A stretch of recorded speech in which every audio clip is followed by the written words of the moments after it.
আমন্ত্রণ জানাচ্ছি এনটিভির মধ্যাহ্নের খবরে। জাতিসংঘের ৬৮তম অধিবেশনে ভাষণ দিয়েছেন প্রধানমন্ত্রী শেখ হাসিনা। সেখানে তিনি জানান, তার সরকার জঙ্গিবাদ ও উগ্রবাদকে আদর্শগতভাবে পরাজিত করতে গণতন্ত্রকে শক্তিশালী করেছে।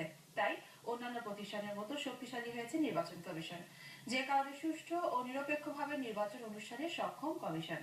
প্রধানমন্ত্রী চলমান যুদ্ধাপরাধীদের বিচার প্রক্রিয়ায় সর্বাত্মক সমর্থন দেওয়ার জন্য বিশ্ব সম্প্রদায়ের প্রতি আহ্বান জানান। আরো জানাচ্ছেন যুক্তরাষ্ট্রের প্রতিনিধি তাওহিদুল ইসলাম। যুক্তরাষ্ট্রে এসব আবিষ্কার উন্নয়নকে জাতিসংঘের সাধারণ পরিষদে দেয়া ২০ মিনিটের ভাষণে প্রধানমন্ত্রী শেখ হাসিনা বাংলাদেশের তথ্য প্রযুক্তি, বিদ্যুৎ, শিক্ষা, আর্থসামাজিক অবস্থা সহ বৈশ্বিক জলবায়ু পরিবর্তনের ঝুঁকি মোকাবেলায় তার সরকার কি কি পদক্ষেপ নিয়েছে তা তুলে ধরেন। কথা বলেন নির্বাচন প্রক্রিয়া নিয়েও।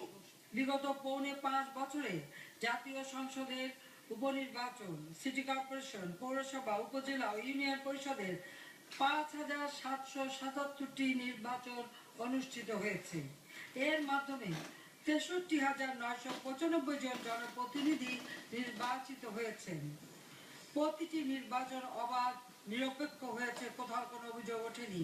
এর মাধ্যমে প্রমাণ হয়েছে যে নির্বাচন কমিশন অবাধ, সুষ্ঠু, নিরপেক্ষভাবে নির্বাচন অনুষ্ঠানে সক্ষম। প্রধানমন্ত্রী বলেন, বাঙালি জাতির অসাম্প্রদায়িক চেতনাকে নস্যাৎ করতে স্বাধীনতা বিরোধী শক্তি এখনো সক্রিয় রয়েছে। তারা ২০০১ থেকে ২০০৬ সাল পর্যন্ত বিএনপি জামাত জোট সরকারের প্রত্যক্ষ মদতে জঙ্গি গোষ্ঠীর সাথে আঁতাত করে দেশ জুড়ে বোমা ও গ্রেনেড হামলা চালিয়েছে। আর এসব ভয়াবহ সন্ত্রাসী ঘটনার প্রেক্ষিতে সরকার জঙ্গিবাদ ও অর্থ পাচার বিরোধী আইন প্রণয়ন করেছে। যুদ্ধাপরাধীদের বিচারের জন্য আমার সরকার ১৯৭৩ সালের আন্তর্জাতিক অপরাধ ট্রাইব্যুনাল আইনের আওতায় ২টি ট্রাইব্যুনাল গঠন করেছে। এই বিচার কাজ পরিচালনায় সর্বোচ্চ আন্তর্জাতিক মান নিশ্চিত করা হয়েছে। দেশের শান্তি ও অগ্রগতি চিরস্থায়ী রূপ নেবে। আমাদের উদ্যোগকে সর্বাত্মক সমর্থন দেওয়ার জন্য বিশ্ব সম্প্রদায়ের প্রতি আমি উদাত্ত আহ্বান জানাচ্ছি। প্রধানমন্ত্রী স্বল্পোন্নত দেশের পণ্য অন্যান্য দেশে শুল্কমুক্ত প্রবেশের সুযোগ দেবারও দাবি জানান। ২০১৫ সালের মধ্যে এমডিজি অর্জন এবং ২০১৫ পরবর্তী উন্নয়ন লক্ষ্যগুলো পূরণে উন্নয়ন সহযোগীদের অফিসিয়াল উন্নয়ন সহায়তা হিসেবে তাদের মোট জাতীয় উৎপাদনের ০.৭% এবং স্বল্পোন্নত দেশগুলোকে ওডিএ হিসেবে ০.২% দেওয়ার অঙ্গীকার বাস্তবায়নের আহ্বান জানাচ্ছি।